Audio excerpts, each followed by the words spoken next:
Paulo Galvão is a federal prosecutor in Brazil, a position he's held since 2004. He is currently a member of the task force responsible for the investigation of the Lava Jato case, the largest corruption investigation ever conducted in Brazil. As one of the coordinating members of the task force, he manages the internal work of 13 prosecutors on the team, negotiates agreements with stakeholders, and interacts with more than 30 foreign prosecution offices and law enforcement agencies around the world. Paulo also acts as a prosecutor for the federal district and has previously been involved in other anti-corruption practices, including a working group established to prevent corruption during the 2014 FIFA World Cup. He received a bachelor's degree from the Federal University of Bahia and an LLM in public law from LSE. Welcome, Paulo. Thank you. Not all who are viewing this interview follow Latin American affairs very closely. So please, tell us, describe for us a little bit, what is Lava Jato, what is the task force, and how it came to be? Tony, Lava Jato is an investigation that was started a few years ago but became public in 2014. It began as a minor financial crimes investigation involving foreign exchange money dealers on the black market, and it turned into a corruption investigation. It started within Petrobras, which is a state-owned oil company, and from there it started to expand into several areas of the government. Mm-hmm. When the investigation started, a team of prosecutors with the federal police was put in place, and this was the initial task force.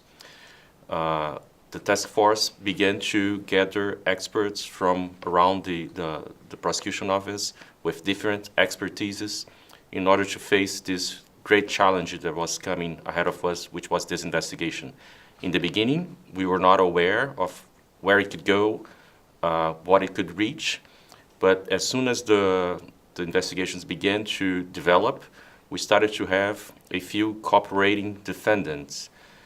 Also, we started to have a lot of international assistance, especially from countries such as Switzerland, the United States, and that helped us to see with a much bigger picture what this was about. So what started as a minor financial crimes investigations, developed into a corruption scheme within Petrobras, where 16 of the major construction companies in Brazil formed a cartel. So they were dividing up the procurements of Petrobras amongst themselves and paying bribes for the directors of Petrobras. After that, we discovered that these bribes, in fact, were not really paid on behalf of the directors, but they only took a small part of the money, and the money would in fact be channeled to the politicians and the political parties that govern Brazil and were responsible for putting those people in their positions in Petrobras. With the development of the investigations, once again, this scheme, we found out that the same sort of scheme happened in the major infrastructure projects in Brazil, and not only infrastructure, but wherever big money from the government was involved in Brazil. After 4 years of investigations, we have been able to charge more than 300 people. Something like 160 have already been convicted to more than 2,000 years of prison. We have guaranteed the restitution of over $3 billion US.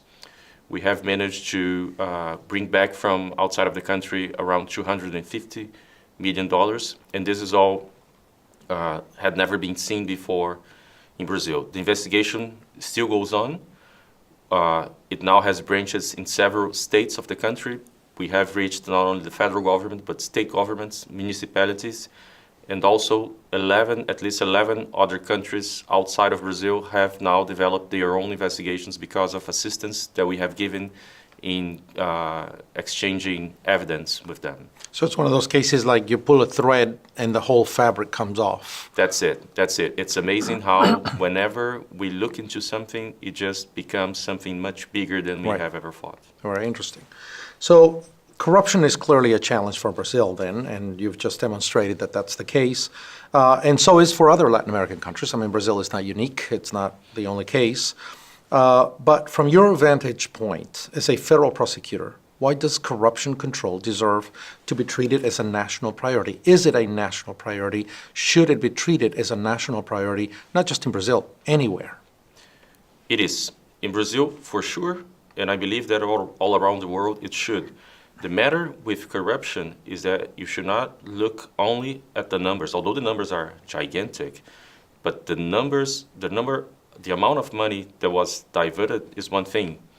However, corruption changes the way government works.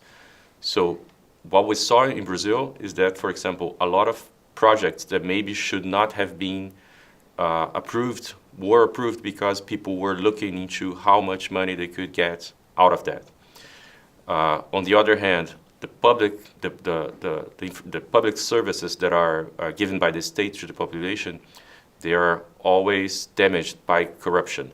We have now a case, a new case in our task force in Paraná, Brazil, where we have seen that companies that had concessions of railroads, they were paying bribes in order not to have to withhold their commitments to the government. So, in one case, for example, they were demanded to duplicate roads. So roads that were single carriageways, they would have to be duplicated, and they were not. But we see that on the places of the road where they did duplicate that, the number of deaths decreased by 70%. And because of corruption, their obligation to make that duplication did not happen. So Brazil is a very poor country still in terms of inequality. We still have a lot of poor people, and this is an inefficiency of public services that would be helping these people develop and are not. So it's money going to elites. And by duplication, you mean redundancy in the infrastructure. That is the kind of infrastructure that you need for certain vehicles to transit over that road without damaging the road and then creating accidents, right? The kind of quality of infrastructure that is required as opposed to cheating a portion of the budget out and then building shabbier infrastructure. That's it. But also, to be more simple, where you have one car each way, you would have two cars each way. Oh. And that just diminishes the number of Sure. deaths by 70%. Right. But is it, again, I insist, national security? You see it as a national security, or you see it as a corruption problem? I see it as a national priority. When Okay. you look at all that has been done and all that has not been done in the country because of corruption, you see, for example, take the state of Rio de Janeiro, a very beautiful place. You see that the whole government, all of the decisions of the government were not really directed toward the welfare of the population. They were directed toward enriching those people in power and making sure that they remained in power by financing their political campaigns. So this is a national priority because it just undermines what government is supposed to be. Right. Well, how has the Lava Jato task force, which you are a quintessential member of, contributed to the fight, to the overall national fight against corruption in Brazil? So corruption has always been a problem, and everybody has always been aware.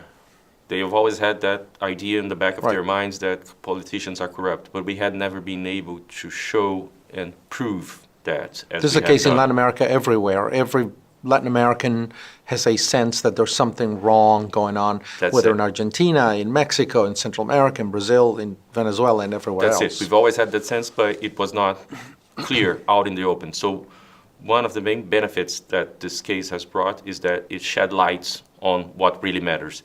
And this came through actually a strategy. From the beginning, we had decided to make everything less secret as possible, to bring everything out to the open, and using even technological resources. We have a web page to show the evidence that we have gathered, all the cases, to make the population very aware. And this is actually important because we have had several cases in the past that were taken down because of some minor issues. And when you have the public opinion looking into it very deeply, it makes any move like that very, very much more difficult. But other than that, population is now aware of the damage corruption has brought to society. So if you look into the polls that when you ask the population what is the major problem in your country, on the last few years after the Lava Jato case, people are pointing corruption as one of the major problems in the country, if not the major problem to be solved, in order for you to be able to solve the other issues as well. Right. So it's become a central part of the discussion at the level of the entire country. It has. And apart from that, the prosecution office, alongside with civil society, ever since 2016, we have put forward sort of a campaign of reforms for the country in terms of the criminal system, criminal procedural law, in order to end impunity. And this has also come to the heads of the minds of the population. And this is something that people are aware now. And I think that we, the civil society, alongside with prosecution office and everybody who is involved, will be able to push forward a set of reforms for our country. Well, Paulo, there are those who argue that the Lava Jato task force has relied on harsh tactics, that is too dependent on evidence drawn from plea bargains, and even undermined Brazilian democracy by going after elected officials. How do you respond to these criticisms, these claims made vis-a-vis the Lava Jato task force? Tony, this is a very good question, and I'm glad to be able to answer it here. What we saw in Brazil was a major scheme, a scheme that went through several areas of the federal government alongside with state governments, and it encompassed not only the parties in power, in a coalition in power, but also several other parties, including opposition parties that held state seats. Corruption is a crime that happens undisclosed. The victim of the crime doesn't even know that a crime happened unless somebody comes out to say. So on schemes like this, with such sophisticated money laundering apparatus that they used, front companies, money held abroad in shell companies, it is very unlikely that you're going to be able to disclose something like this without a cooperating defendant. Now, there's nothing wrong, in fact, with having someone come and help you find the evidence against the other people. What you cannot do is rely only on the word of the defendant, and this has not been done in any case in our case. If you look into all of the evidence, everything that a cooperating defendant says has to be, we use the word, corroborated by other evidence. And if you look at all the convictions, there is not one conviction that was based on the word of a cooperating defendant alone. However, what we have is people that, for the first time maybe in Brazil, see that the law is being correctly applied. So this is what has always had to happen. But for the first time, they see that the law actually works, and they say, I'd better come up ahead and become a cooperating defendant and not wait for this to come to me. Now, we have this as a partisan scheme. It's political parties who ran the scheme in Brazil. There's no way for you to put down such scheme without harming certain politicians or certain political parties. In fact, our system, our political system is a bit crooked. It needs to be changed after all, because we have a system where these people are actually incentivized to gather money out of corruption in order to finance the campaigns and themselves. So why this accusation of harsh tactics and kind of being rough on I don't know, witnesses, whistleblowers, whatever? Is it a quintessential part of what you have to do to get at the evidence, to get at the testimonies, to get at the truth? Where do they stem from? Why do you have to face this kind of criticism? sorry, I actually think that this is an overstatement. Okay. We have had several pretrial detentions in the case. However, if you look at the numbers, the number of people that are actually serving time or are in pretrial detentions, it's around roughly 10% of the people that we have charged, which is not a big number at all. Pretrial detentions in Brazil, they need to stand for, there's two types of detentions. One goes from 5 to 10 days. The other one can last during the trial, but you have to charge the person within 30 days. So within 30 days, you have to show all the evidence you have against that person. And we have had people there that while the investigation was going on, they were either moving money or making tactics in order to escape the investigation. We even had a Speaker of the House during his term putting pressure on witnesses and hiding money. We had ministries hiding money outside of the country. So this makes it a case where I wouldn't say it's exceptional, but I would say it's very necessary to take some measures in order to allow the investigation to survive. But if you look at the real numbers, it is a small number of people that went through pretrial detentions, and you cannot make an actual link between pretrial detentions and cooperating defendants, people willing to cooperate, because this is something that is also always said about the case. The way we see it, people who come in order to propose a cooperation agreement, and just a side note, we the prosecutors never go and propose an agreement. It's the defendants who come and say, I want to cooperate with you guys. That's important. Yes. The number of people that went into cooperation agreements, the number of people that were not detained at the time is much bigger than the ones that were.